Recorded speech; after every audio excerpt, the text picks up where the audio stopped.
Oi, pessoal! Estamos aqui para falar mais um pouquinho sobre o direito processual penal. E aqui, na verdade, nós temos dois institutos sobre o tema que vocês assistiram na videoaula. Na videoaula de hoje, sim, nós vamos falar sobre dois processos incidentais.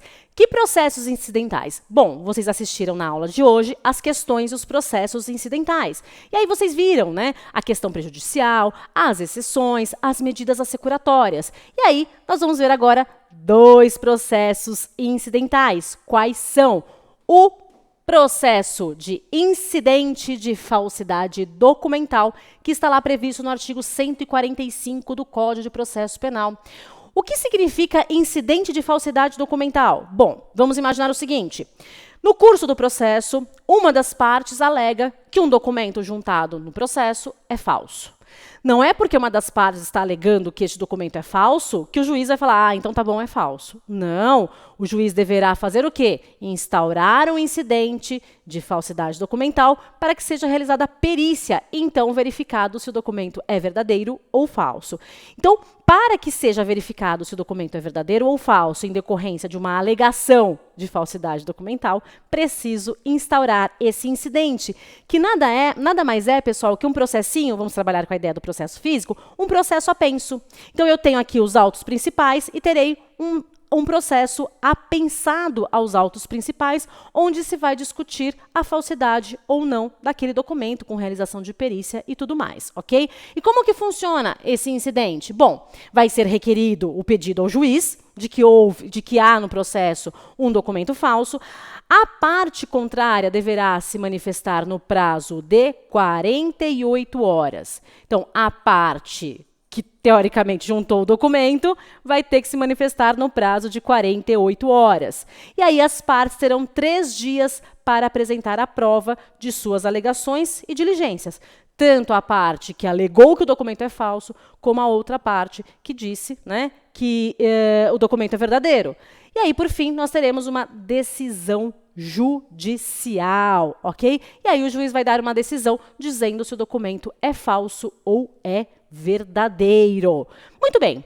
E o outro incidente que nós temos também para falar é o incidente de insanidade mental do acusado, que está previsto lá no artigo 149 do Código de Processo Penal.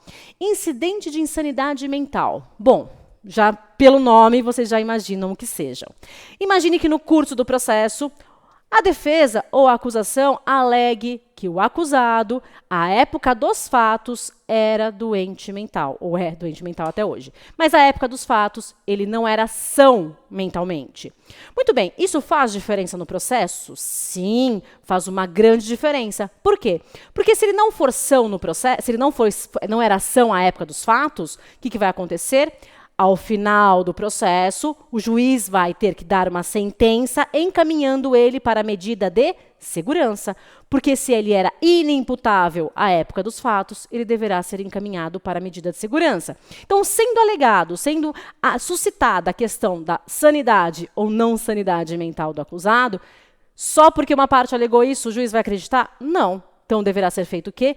Instaurado um processo incidental para a verificação da sanidade ou não mental do acusado. Então, para a verificação da insanidade mental do acusado à época dos fatos. Então, tenho que, fora do processo principal, a pensar os autos incidentais, onde vai se ter perícia para a verificação se ele era ou não são mentalmente à época dos fatos. Ok.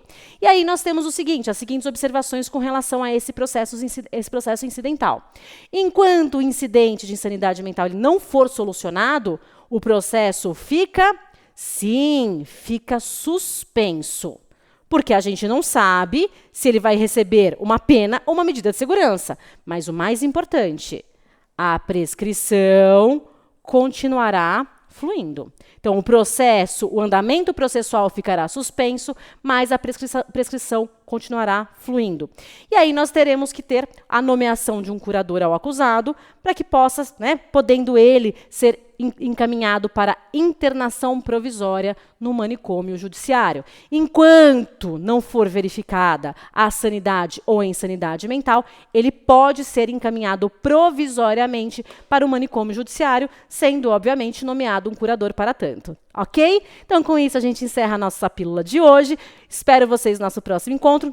Um beijo, pessoal. Fiquem com Deus. Até mais.